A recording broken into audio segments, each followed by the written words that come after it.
Gym, and today it's not just me; it's also Hustle Fitness. Blair Wallace is here with me. What time is it there, by the way, Blair? At the moment, mate, it's 4 a.m. in the morning. Yeah, so we should just let them guess. So in the comments section, just guess. Try to figure out where is Blair in the world, and I want to see how many different places, how many different comments we get on this. But anyway, so can you introduce yourself? So the Grit Gym Tribe, we're all about health. Health is your number one resource in life. I think you're kind of I asked you on the show because I think you're kind of a very similar viewpoints to me as on how you tackle this whole fitness, exercise, nutrition, mindset, recovery thing. Tell me a little bit, can you introduce yourself a little bit to the Grit Gym crowd? Yeah, definitely. So first of all, thanks for having me. Totally. So for those it took us of a you, while to wrangle this together, didn't it? It did. It's winter here at the moment, so it's like really quite cold. Maybe not as cold as what it gets over there, but it's cold enough. And I ended up with the flu, and I was just bedridden for a good couple of days, and then sort of just not getting over it. Yeah. So, but for those of you who don't know, I'm the owner of Hustle Fitness in Sydney, Australia. So. Oh, there you go. Cat's out of the bag. Yeah. Everybody knows where you are. That gives away the comments. So, so I probably started on my journey around 6 or 7 years ago. Cool. I grew up playing rugby. I'm originally from New Zealand. So it's ingrained in our DNA. So I was always around sport. All Blacks. Yeah, definitely. That's it. All Blacks, big time. And fast forward a little bit, I met a guy that I played actually rugby league with, who helped me a lot with training and just introduced me to a lot of the ways in the gym. And then from there, I started to become a coach in a commercial gym at a Gold's gym here in Sydney. Did you really? Yeah, I did. Yeah. I bet that was fun. Yeah, it was very different. It was good because it was a brand new gym at the time. So and there was only like 3 trainers, and they ended up having that's way better. 100 members. So it worked out well for me there. Yeah. Long story short, they ended up closing down. And just to poor management. And so I was stuck. I was fortunate enough to have a client who had a warehouse space that he didn't use. So I was training my clients in there.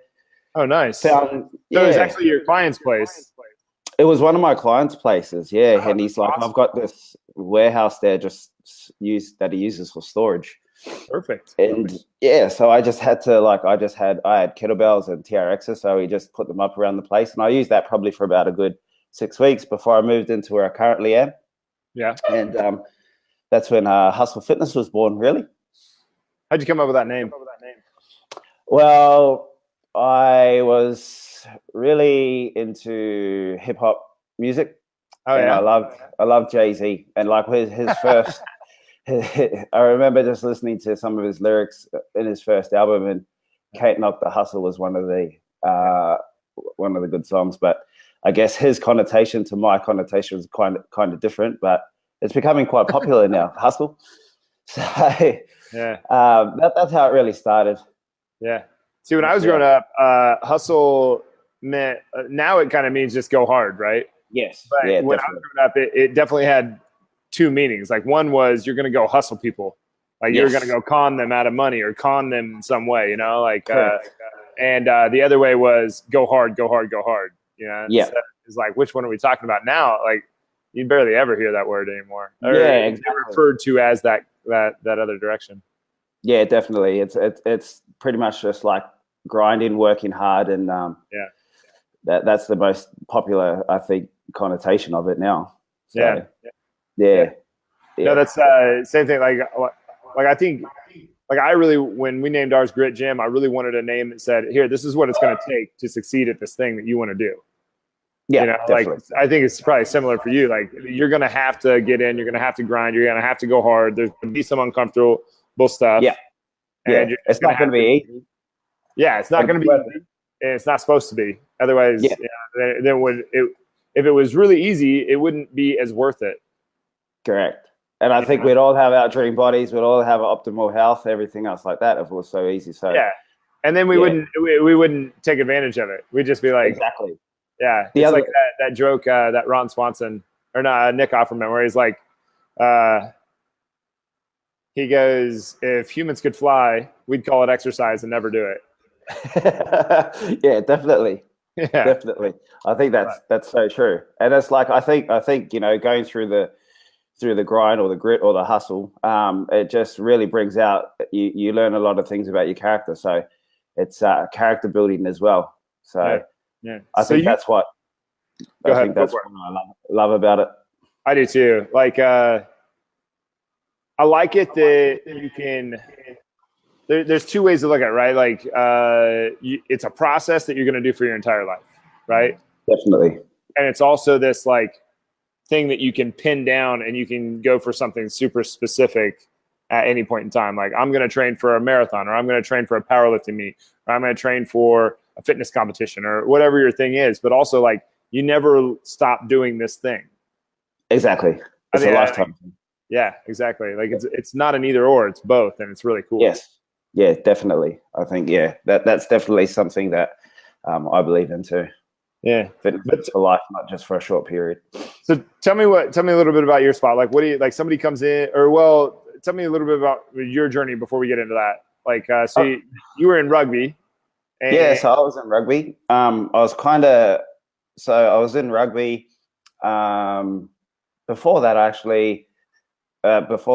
Before that, I was actually traveling. I was living in London for a little while. Came back, got back into rugby. Put on a lot of weight. What kind of weight? Just body fat, big time. Just through basically neglect. I was just partying and just enjoying my life at the time. And I had a close friend, and he's just like, we were sat down having a drink, and he's just like, "What are you going to do with your life?"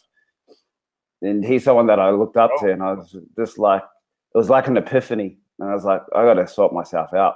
I was probably 23, 24 at the time, maybe actually a little bit older. But anyway, so I ended up going to one of my friends that I played rugby with. So his name was Leo Baxter. So, and he really, really changed my life in a lot of ways. Cool. Yeah, and he was probably one of my first mentors that really showed me the way in terms of fitness. And I ended up dropping quite a bit of weight. I probably lost around 30 to 35 kilos. So I'm not too sure what that is in pounds. Maybe 6. It'd be 60. Well, it's 2.2 is the conversion. So if you drop 30 pounds, you drop 66 pounds. So that's for all the American people out there, they're like, oh, 30 kilos, that's not that much. Wait, no, it's double. He cut a lot. Like 60 pounds is a lot of weight. Yeah, I ended up getting down to something like 10% body fat like that at the time. I did. So, and then I guess from that point, I started to learn a lot about myself and what I could achieve. So like started to get confidence in. I found just things were easier. So I was like in the gym, you know, doing chin-ups were easier. Performance goals were just crushing them. Oh, that's awesome. And just outside influences as well, just like going out with my friends, just not so much partying, but I sort of had I had a good balance. And I think that's what has a lot to do with my mindset even to this day, but also in the little successes that I had along the way. So losing weight, you know, starting Hustle Fitness, getting into the industry, then starting Hustle Fitness, then meeting my wife, and then just it's sort of just like everything just ended up snowballing. That's cool. In a good way. Yeah, we were talking about that earlier about like how one decision, like you hear the right thing at the right moment, or you meet the right person at the right moment, or you make the right decision, whatever it is. Well, regardless, you're going to make that decision of like your life going this way, or your life going a completely other direction, like good or bad. We were Definitely. talking a lot about that earlier today. It was really cool conversation. So it's kind of interesting to hear it come up here because I mean now you're helping tons and tons of people able to do what you were doing, right? Yeah, definitely. Like that's what I love. I love instilling confidence into people, or just seeing them achieve things that they never would. So that, they're self-limiting beliefs. We're just getting them in the gym and just seeing their reaction and I couldn't agree. Yeah, like that. It's never. I've always said it's not about the weight. It's not about the actual goal, but it's the process of that is what I love. And just seeing someone come in that is so shy, so there's lack self-confidence, all of that, and just seeing them blossom into a person that that they truly are. And I think everyone has that in them. I do too. Yeah, it's just how you approach it to get the best out of them. I think, and that's the challenge for me. That's what I love, and that's why I do what I do. Yeah, same. We do what we do. Like I don't get that. Like let's say somebody pulls like a really heavy deadlift, or they squat a lot, or they do something amazing. Like the feet doesn't really do much for me. Like cool. They deadlifted 300 pounds. Cool. It's the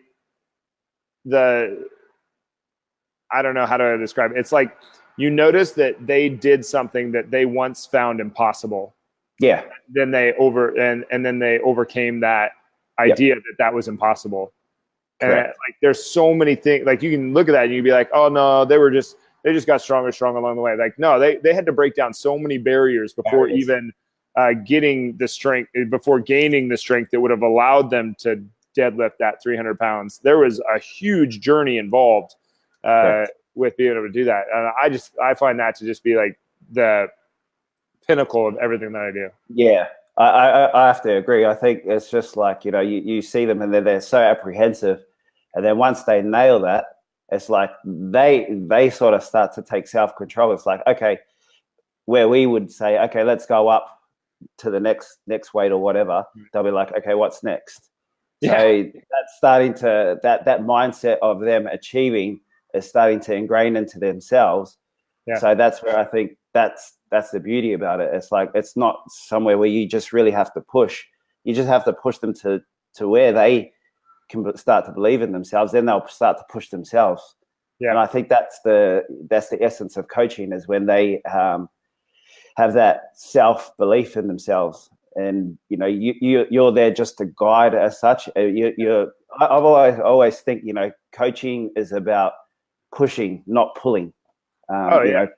Pushing someone towards their goal, not trying to drag them to it. So yeah, definitely. Yeah, I couldn't agree more. We're not there to do for instance, we're like, as a coach, I've never as a coach lifted a weight for anybody. Yeah. I've never slapped the food out of their mouth or out of their face. That's a bad way to say it. Out of their hand. I've never changed their mind about something, but they did. Correct. I just pointed the direction. Definitely. I was like, you got all this motivation, all this enthusiasm, all this courage, all this stuff. Let's channel it. That's all I do. I just point a direction. But that's exactly it. It's just like, and that's the beauty of it. It's just like they're, the coach, we know what they're capable of, and it's making them believe it as well. Yeah. And when that happens, it makes coaching so much more. I guess not so much easier and enjoyable, but it's like you look and you're just like, I did well, and I'm going to continue. I'd call it enjoyable. Yeah. I don't know if it makes it easier. I think it's probably about the same workload, but it makes it so much more. To me, it makes it so much more fun. Yeah, definitely. You get the person with that can do, I'm going to do this no matter what. I'm like, even if I fail, I'm still going to be going for this thing. Yeah. All right, we can work with this. It's the person that's like, I'm never gonna pull that off, so I'm gonna self-sabotage all the time. Yeah. To to prove me wrong that I wasn't good enough to have it in the first place. It's like, wait, no, like, hold up. Hold up here. Yeah, it's so true. That's it. It's instilling that mindset into them. Do you think, like, your belief in the fellow man, or like the person that's coming into you, do you think that your journey has an effect on that? Or do you think like you're just training people over and over has led you to this idea that like if you want it, go out there and get it, sort of thing? I think well, it's funny because my journey made me believe that if I can, it sounds so cliche, but if I can do it, anyone can do it. But I think that is what's driven me so much. Sure. So much. You mean to help others? Correct. Exactly. Because like I used to, like one scenario, I remember we were doing a hike and I was probably like the biggest guy there. And and there was probably like 3 or 4 others with me at the time. And these guys were just like killing it. And in my head, I thought, I want to be like I can't stay like this. I want to actually get better and not be the biggest guy in the group. End up probably being one of the fittest out of the people that were there. Really? I ended up probably just overtaking them, fitness-wise, strength-wise, and that instilled the belief in myself. So when I see someone come in, I think everyone has a little bit of what I had in them. It's just a matter of, like, I love a challenge as well. I think that comes from comes from rugby and playing competitive sports. Do you think that can be learned? Like, because there's a lot of people listening that are going to go, well, I don't really love a challenge. I don't want to be. I don't want the huge challenge. I just want the cookie at the end. You know, I want the reward. Yeah. Well, I think it's not about maybe challenging yourself. It's going to happen. You're like, you know, if you step into a gym, that's the challenge. Yeah. Well, I think like waking up in the morning is a challenge. You got a whole day ahead of you. Like no matter what, like the challenge is coming. Whether you want to avoid it or not, you're gonna get that challenge. You're faced with them every day. So you know, just some are more extreme than others. But you could look at everything as a challenge. Whether you're just ticking those boxes off by succeeding with the challenges. Not everything has to be like, you know, a PB challenge, but it's just the processes, right? Well, that's right, exactly. Otherwise, that's CrossFit. Like, I'm going to break my time every day. It's like at some point, it's going to break down your body and you break down yourself, really. Yeah, right. Yeah, and then you stop believing in yourself, and then you give up, and then definitely. That's one other thing as well. It's like, you know, I think the other side of training people is seeing people come in and then seeing them go beyond what they even think. That's what obviously I learned, and to see them, then do the same thing. Yeah, it's a big thing.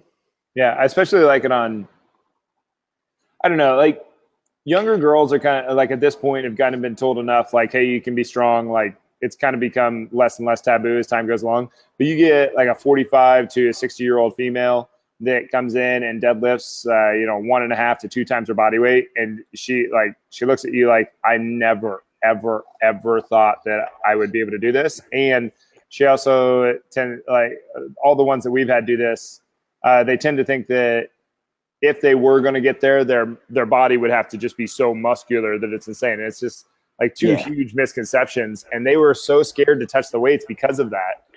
Yeah. But they still did. And then they end up looking better in the end because they did those things. It's kind of interesting. Yeah.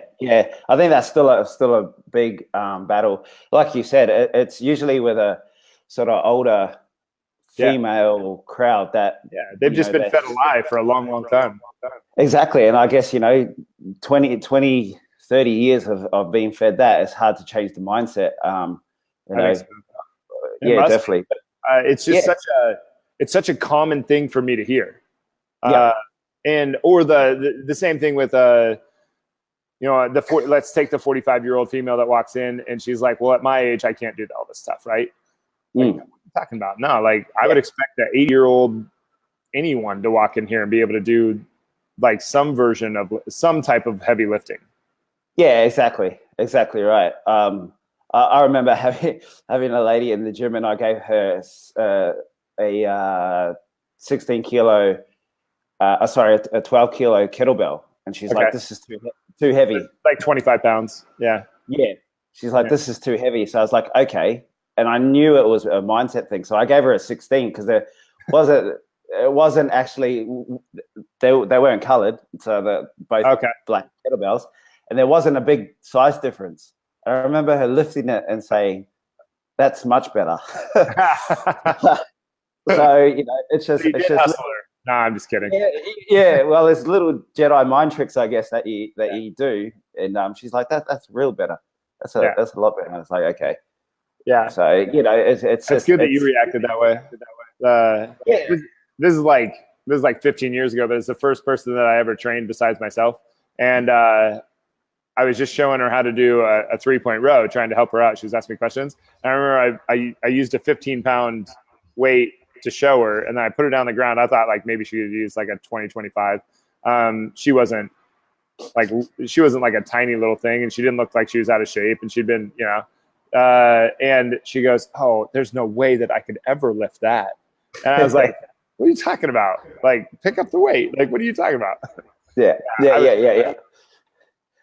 definitely. Like, I think, when they go to the grocery store, they're usually lifting more than that. So right, they bounce a 40-pound kid off of their hip for like 3 years. Yeah, exactly right. And then they go to a weight room and they're scared of touching 40 pounds. And I'm glad that that's starting to die. That whole attitude. But it's really an interesting thing. How much they're really battling when they walk into a weight room. Yeah, definitely. Definitely. And I guess especially with the nutrition side of things, it's like there's always the extremes. Right. No carbs and then don't eat any sugar, don't eat any carbohydrates, and on the other side, don't eat any fat, and on the other side, don't eat any protein. And it's like pretty soon, it's like, okay, I'm left with ice. I'm supposed to. Yeah, exactly. Like, I might just eat some fresh air or something tonight. So don't breathe the air. It'll make that's definitely where we're heading, I guess. Sometimes. Yeah. So. No, I don't know. There's probably I tend to go to the extremes to learn. Yeah.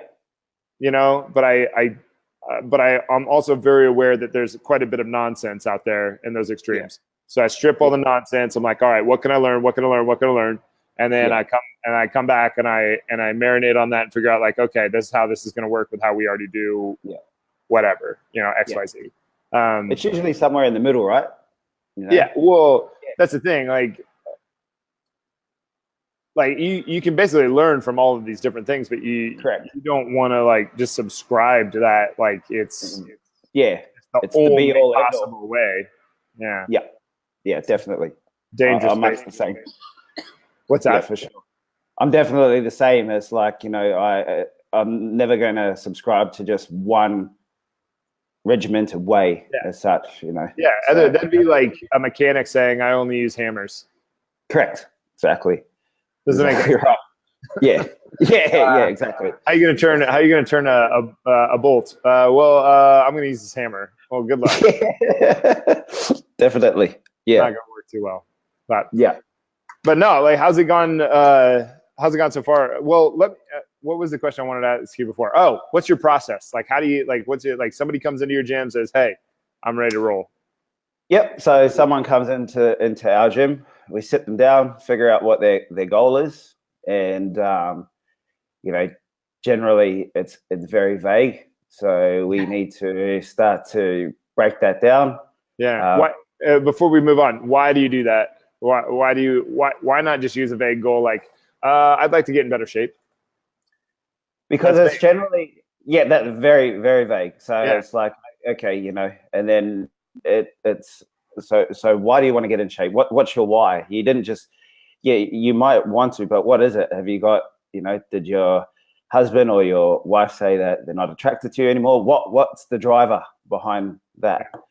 So finding that out is powerful for us. I think so too. I think it's powerful for the whole thing. Like for one, I want to get in shape. What's it mean to them? Does it mean a powerlifting meet, or does it mean run a marathon, or does it mean, you said, like just aesthetics, like look better and be in better shape for your spouse? What's it like? What is me being in shape? Like you got to detail the program, right? Yeah, exactly right. That's like trying to find what that means, the context of it exactly, because it could be two totally different things. So it's just about really nailing that down with them, and really really hammering home that point as such. So like, on the days that they're not motivated, it's like, well, remember that time when you came in and you said that you didn't, your husband didn't find you as attractive, and he might have just said that in jest, but that's got you really thinking, right? That's the driver. Stirred it up, right? That got him going. Exactly. Yeah, exactly. So it's sort of pushing people into their pain to find the reason that they came in. Yeah. And then generally from there, we come up with a program depending on the goal. So it's obviously our programs are goal driven for the client, individualized. And then we just then it's time to make the rubber meet the road. I haven't heard that in a while. Right. Yeah. We use that quite a bit. It's a lot of the time too. It's a mindset thing. It's getting into their heads. I find that most people that come in don't have the right mindset as such. So once we can work on that, then we find the process of everything else coming through a lot easier. Yeah, I've heard other coaches say how they're not motivators, or they don't teach mindset, and it's like, well, I don't know how you're going to get by without it. Yeah, on some level, like they were not just like no one walks into a new space comfortable.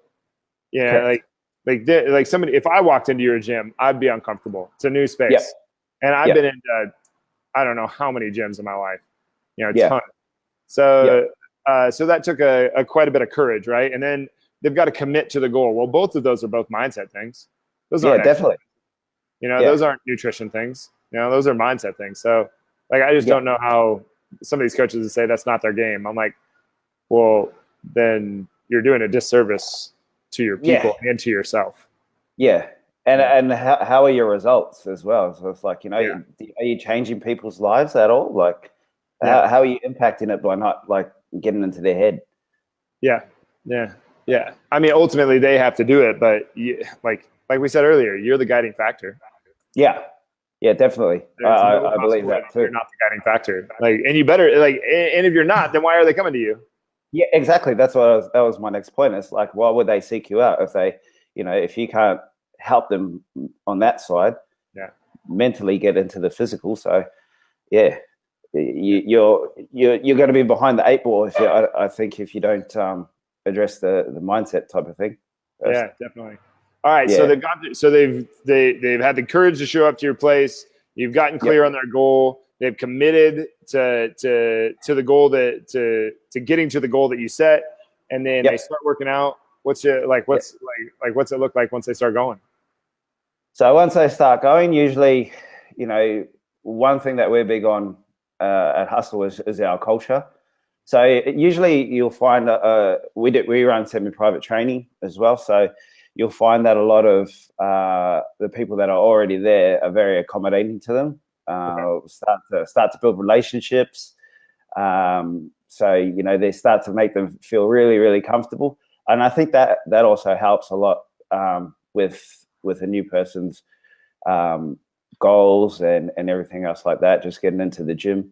They look forward to training with some of the people.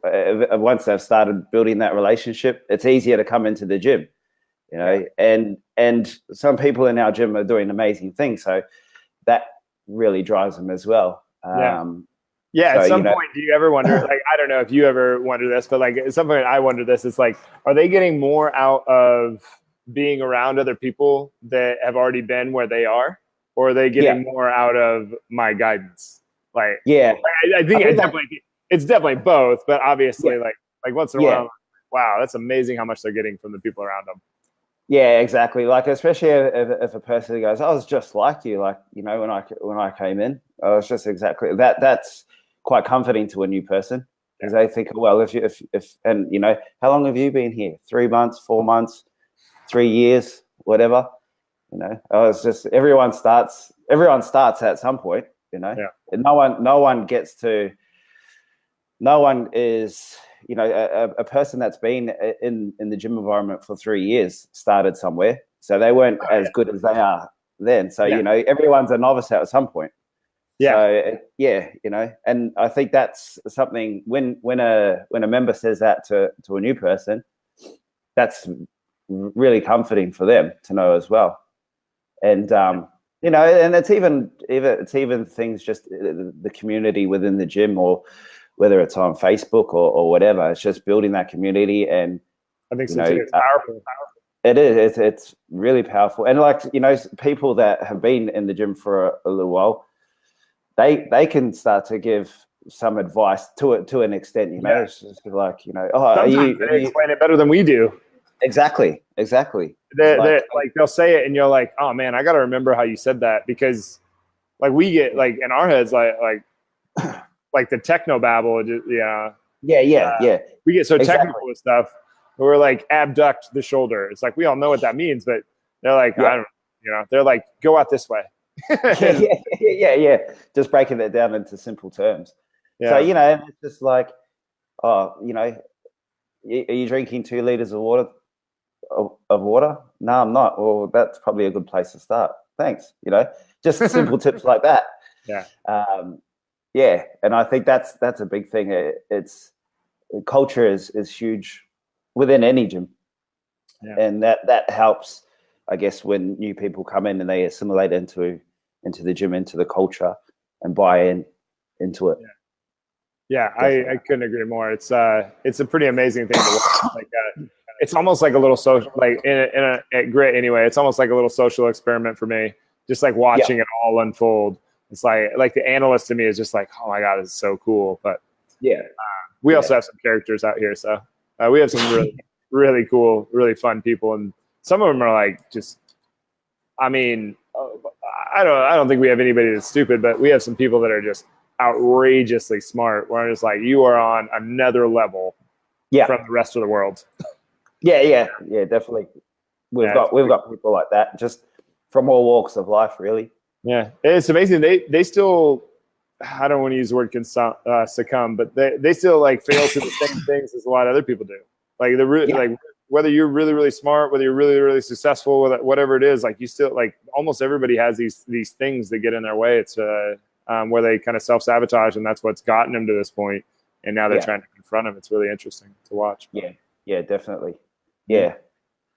But, so that's what I was going to say. So like, and usually once you know, once a new clients come in, new member, they assimilate, and I think as we just touched on, the power of having a good culture and good people in the gym helps them. So, you know, it's kind of fun. Like sometimes we'll have clients in the gym for, like, you know, their sessions go for an hour, and they might be there for like 2 hours because they're like just chatting around and chatting to others. We have like a bar up here where people can like sit down. That's where I'm sitting right now. People just kind of hang out and chat for like another hour afterwards, just drinking their shakes and stuff. Kind of an interesting thing. That's awesome. It's just kind of like their little home. But that's how we want it, you know. I want you to feel so safe and secure and able to be you out here, that like a place where you can explore who you really want to be and who you are. I want you to feel so safe that you can do that it feels like your living room at home. Yeah, exactly. So like, we've got many clients that will say, oh, this is like my second home. So that's a cool compliment to get. Yeah, it totally is. Yeah, definitely. Well, I try to keep these under a half hour, but it never happens. But where can the Grit Gym Tribe follow you? Okay, so we're on Facebook. So just Hustle Fitness, Sydney. That'll be the best place. And also on Instagram, which is Hustle Fitness _ Sydney. That's our place there. And yeah, that's pretty much where we're at. Awesome. Is there a difference between a New Zealand accent and an Australian accent? Yeah, there is. That's what I've heard. Do you get a hard time being where you are? Well, it's funny. It's catch-22. So like when I'm here, a lot of people go, "Oh, you're from New Zealand." And it's like, yeah. And then when I go back to New Zealand, they're like, "Gee, your Australian accent's getting strong." Oh, really? Yeah. So yeah, it's both, goes both ways. Really. Yeah. We have a guy here from. He's originally from London, and so he'll go back every now and then. And when he goes back, people will be like, "If you keep talking like an American, we're gonna slap you." Yeah. But to us, he sounds like he's just like straight from over the pond, you know? Yeah, definitely. And when I was living in London, everyone thinks that like it doesn't matter if you're from New Zealand or Australia. They think that you're Australian. Oh, so yeah. Like, they can't pick the accent, but an Australian can pick a New Zealander's accent. Yeah. But it doesn't work vice versa. It'd be the same thing as you're here. Like, I don't know. You could be from Australia. You could be, for me, like how dense I am with all that stuff, like you could be from London, Australia, or New Zealand. And I would be like, I don't know. Yeah, definitely. I think that's like, even with the American accent, I can tell New Yorkers from, say, the West Coast, but and Southerners, but like anything else, I wouldn't really be able to pick it. I was gonna say, like, can you tell the difference between like a New York and a Mississippi? Like, I'd hope. Yeah, definitely. Yeah. Yeah. Sure. See, like if you guys were all side by side, I might be able to tell, but just just having normal conversations, hard to pick. Yeah. So, oh man. Well, I really appreciate you coming on, taking the time. I know that it's not, it's middle of the day here. It's not that way there, but that's all right. That's all right. I got sessions coming up soon, so I'm up. Cool. I'm ready to go. Deal. Awesome. Well, I'll let you get to those, but thanks for doing this, man. Really appreciate it. Cheers, man. Thanks so much. Up there, I'll tag you in it soon. Sweet, man. Thanks a lot. Yeah. Later. Take care. Later, bye.